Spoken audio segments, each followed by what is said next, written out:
There's always somebody smarter that can give you the answers. You don't need to know everything. Never forget, dream big. The initial step to greatness is the toughest. The ones after that, that makes the path that much smoother. Focus on the progress rather than the results. View failures through the lens of possibilities. Embracing challenges and taking risk. Essential for an entrepreneur to have a growth mindset in order to be successful.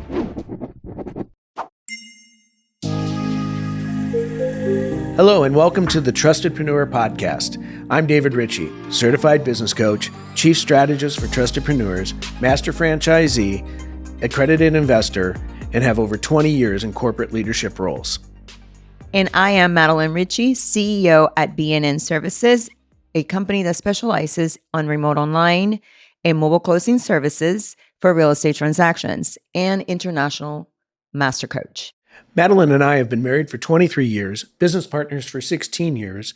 Our podcast is where we delve deep into entrepreneurship, innovation, personal development, and our goal is to help you live the Trustedpreneur way. So Madeline, speaking of the Trustedpreneur way, one of the key aspects of being a Trustedpreneur that we discuss all the time is understanding fixed versus growth mindset. Yes, and I am really excited to dive in on that subject since it is up for debate. Excellent. So let's start things off by first defining for our audience what is a fixed mindset and what is a growth mindset. So a fixed mindset is an individual that believes that intelligence and abilities are static, okay? So somebody that doesn't believe that hard work you're not going to get there to success by hard work.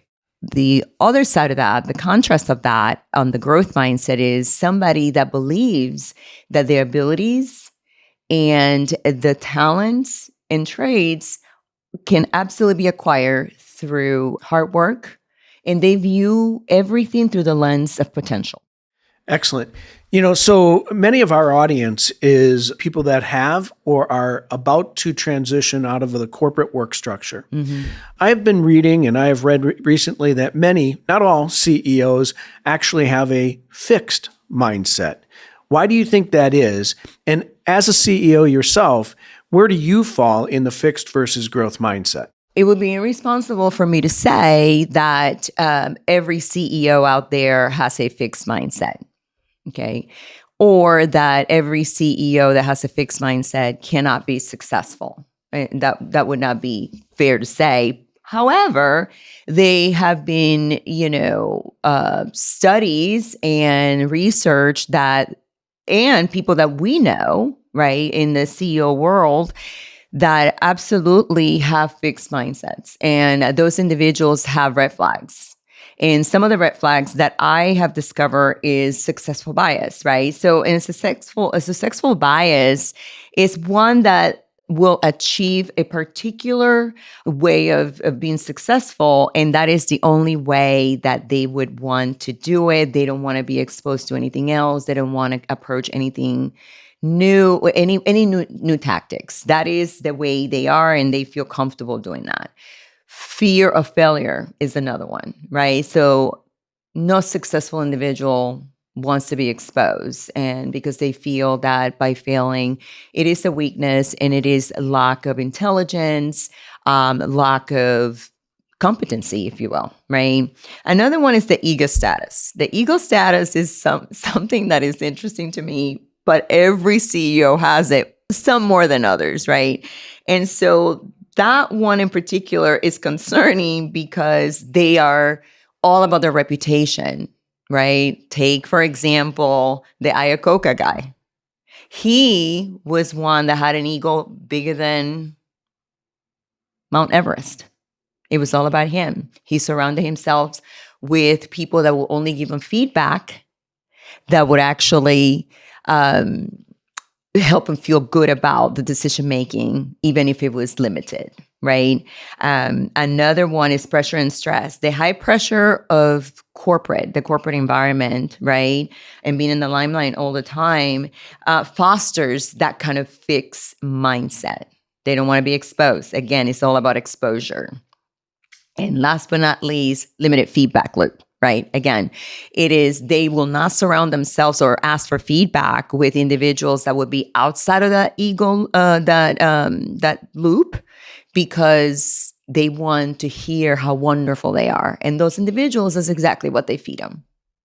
So a couple of things that I heard there before we get into you is with the CEO, and let's use the Lee Iacocca, right? I mean, he started to become more well known for his books on, granted, leadership, which is kind of funny, and when you think about it, but also his going on different shows and being a very popular person in the media to address things. So that's interesting that ego part was really strong in him. But what we really described is as well is that he wasn't willing to make the adjustments to keep up. If people go back to that time, they'd understand what it was, is that he did a phenomenal job turning Chrysler around, but then the Japanese were coming and he didn't adapt to the changes. And so that's when he started to get beat. Right. And he had another agenda. He wanted to beat Henry Ford, right? I mean, that was his thing. True. And so he lost sight of what was important, and his ego grew. Right. And so that's what happens. So now let's get a little bit more granular and let's talk a little bit about you as a CEO. Me as a CEO. Well, interestingly enough, when I was in corporate, I always wanted to be an entrepreneur, right? And so when I transitioned to, but I've always been one of those that I do what I want to do because I know what the results I'm going to get. And I probably did have a kind of a small mindset, not small, but fixed mindset at the time. My leadership did too. So everything cascaded down. But when I transitioned to become a CEO for BNN, what I noticed was that innovation was critical to continue in the business. Right. And so what I did very well was keeping up with how the market shifted every time, what was innovated. In fact, I would say that I was the number one company that actually came up with remote online and embraced it while everybody else didn't. Everybody saw it as 10 years from now. And shortly after, COVID hit. Right. And guess what? Remote online became like the biggest asset at the time. And so from that standpoint, I would say that I'm a growth mindset individual. I work hard. We grew that business to an 8-figure business with a lot of hard work and a lot of late nights. It was a 24/7 kind of thing. It wasn't just, 9 to 5. That is true. So great insights. And we could probably delve even deeper into that area, but I want to move this to the entrepreneur. And how do these different mindsets impact the world of entrepreneurship? So a great book that talks about this, and I invite everyone to really take a peek or read it. It's the psychologist Caroline Dweck. She talks extensively, not only about the entrepreneurship, which is what we're going to dive in, but, parenting, how that affects as well, growth and fixed mindset and parenting, business and all. But from a standpoint of entrepreneurship, right, the fixed mindset, let's just give you an example of franchise. When they actually buy a franchise, and the reason why they do it is because it has a blueprint, right? A blueprint that will get them to point A to point B. But what happens when the euphoria goes away? How do they approach that, right? So how does that affect that individual that was in corporate, that, and their leadership and all that stuff? So that is interesting, because then that individual has limitations. So now what? That's the transition from a fixed mindset, leadership, corporate to this, right? So we got that going. Then we have they reluctantly do not take risk because they don't want to fail. because one of the things that they are afraid the most is failure. Because what does failure do? It exposes you. And it's only interpreted as shortcomings. And they don't want to be seen as that they have shortcomings. And everybody does have them. But with a little bit of work and self-development, those things are a thing of the past. Versus a growth mindset individual that believes that their abilities are developed through dedication and hard work, that entrepreneur will do better. Also, you got to take in consideration, where do they come from in corporate? Who was their leadership? This is where actually it transcends into what we do, right? I felt that we had a lot of good leaders in our corporate environment, and I think that that's why we did so well transitioning. But if you don't have that, you're going to have to find it on your own. Right. I would agree with that. And the company we worked for, I mean, we were responsible for a P&L from like day one. Yeah. And so you had to find a way to make that work. Absolutely. I think that's really interesting. And those are insights that I think our audience is going to better understand where they need to go. But it seems like what you're saying is it's essential for an entrepreneur to have a growth mindset in order to be successful. One of the things I'd want to know is when you talk about the person that's coming maybe from a corporate, like we've been kind of utilizing, that has a slightly more towards fixed mindset, can they develop that growth mindset? Absolutely. That's the wonderful thing about, being able to the mind, right? You can tell it to do whatever you wanted it to do. So it is essential to have a growth mindset. It helps you in all areas of your life. All. Career, personal, work, all things. So I look back at me when I came out of corporate, and one of the things that I would have said, I thought I would have had a more of a fixed mindset. I was pretty darn successful. I had a blueprint on how I did my work. And I think there's a lot of people out there that come from corporate because of who they worked for, like we alluded to earlier. But yet that structure seems to make you a little bit more in that box. So let's take you, for example. Well, I didn't really want to go there, but okay. So I did take the leap, not by choice, but to entrepreneurship, right? And shortly after, you came along, and which was a great blessing because you were that guy, that white collar executive that had a really great paycheck and didn't want to walk away from that. And who would have, right? I mean, why would you? But then, and I always told you that you could make more money, right? And so you could put the same kind of effort into it. But let's just talk about your mindset. You felt that was the way, the only way, because that's what you were told when you were younger. You go to school, you have a career, you do what you do, right? And hopefully you can make great money and save enough money to retire. That's what you were told. Not just you, everyone. But then I show you different. But your ego, talk about fixed mindset, and one of the red flags, your ego was bigger than you. Would you agree? I guess I have to, because you're telling me right now. That's the joy of being married, right? Okay, so you can grow. Yes. Or you can. But look at you now. Well, correct. But you can enhance your mindset to more of a growth mindset. For sure. What are some practical strategies that our audience could use to help develop and or strengthen their mindset?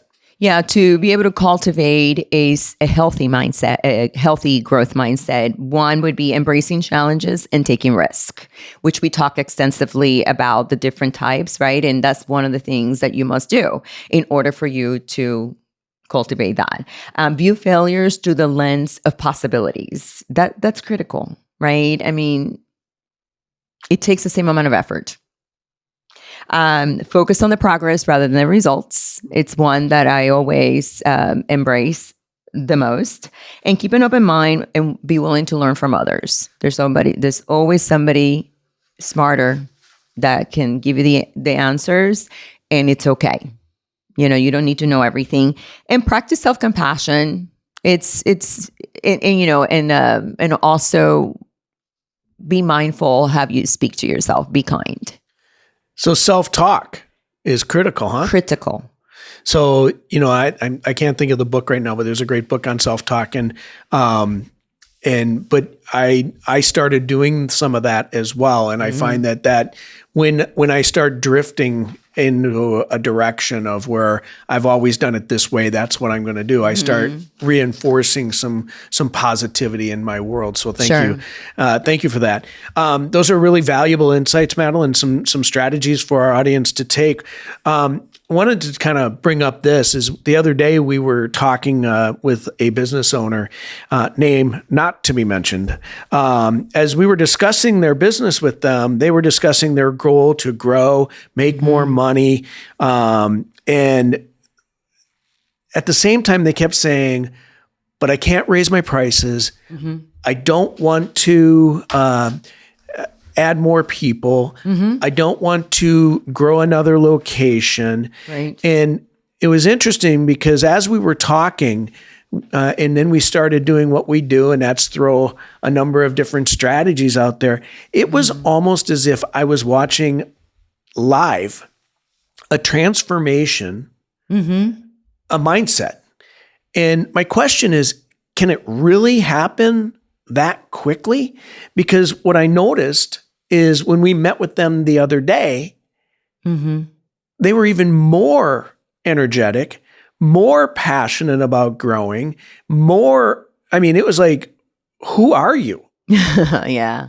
Well, first of all, people think that, you have to be open to receiving. Right? They feel good about telling themselves that they don't want this and they don't want that, because if they do, people might look at them weird. Right? And so that individual was open to receiving, and thus she did. And so that's what you literally experience her transformation in front of your eyes. Her eyes lit up. It was actually beautiful to watch. And the next day, obviously, she came back with an incredible amount of ideas and how things can work in her favor. So I would say that environmental it's very critical. And again, most importantly, you have to be open to receiving. Excellent. Well, thank you for that, because it was really amazing. And one of the things I wanted to bring up was, and you just mentioned it, environment. How does environment impact mindset? And what are some actions our audience can take to enhance their mindset in that way? Yeah. So these are so critical. If any takeaways out of this segment, I would say that in order for you to cultivate a growth mindset, you must put yourself in an environments that are going to be beneficial for you, right? And one of those are social environments. The people you surround yourself with, critical, because those individuals can bring you down. If they're not at your level, they will sabotage what you have going on. And we are so susceptible to the negative so quickly that it just takes us out, right? And it just feeds us. So the beliefs and attitude is critical. Physical environment. Our physical surrounding can affect our mindset in many different ways. So I will actually say and recommend that make sure that your work area is organized and decluttered. Yeah, that's important, right? Because if not, you'll feel overwhelmed and you feel like, oh, this is just too much. You just visually, that's what it looks like, overwhelming, would you say? I would. Okay. The cultural norms are also critical for our minds. Very important. Cultural norms, values, expectations, all that is important, right? Media environment. We are consumed with so much information through media, right? What we watch, entertainment, news, social media, anything that is feeding our brain, how we feed our brain is how we will react. It's just the way it is. Self-environment, finally, our internal environment. The way we talk to ourselves, the way we perceive ourselves, right? That self-talk and negative self-talk, I would invite everyone to just replace it with affirmations. That's the easiest way of doing it. Awesome. I'll tell you, that is great feedback for us to listen to and hopefully take some of it. This has been wonderful, and your insights are amazing, and obviously your credentials speak for themselves. What if there's, as we were about to wrap, is there anything additional you want our audience to know? Well, if they are wondering what kind of mindset do they have, we do have a great assessment on our website, Trustedpreneurs.com. They can go and take that assessment for free and just, have some fun with it. And just call us and let us know how you did. We will see it anyways. So. Excellent. Well, guys, I know I get to listen to Madeline speak on this and other topics always, and it's amazing every time I do. And I want to thank you, our audience, for checking our Trustedpreneur podcast out. If you liked it, please subscribe. And if you know anyone that our show could help, or they would just like to be with a group of like-minded people, please share the link with them. We want to thank our producer, Mike, and his team for always making this easier for us. Once again, thanks for tuning in. If you would like to connect with Madeline or me and learn more about Trustedpreneurs, check out our website, as Madeline referenced, Trustedpreneurs.com. Never forget, dream big. The initial step to greatness is the toughest. The ones after that, that makes the path that much smoother. Until next time, talk to you soon.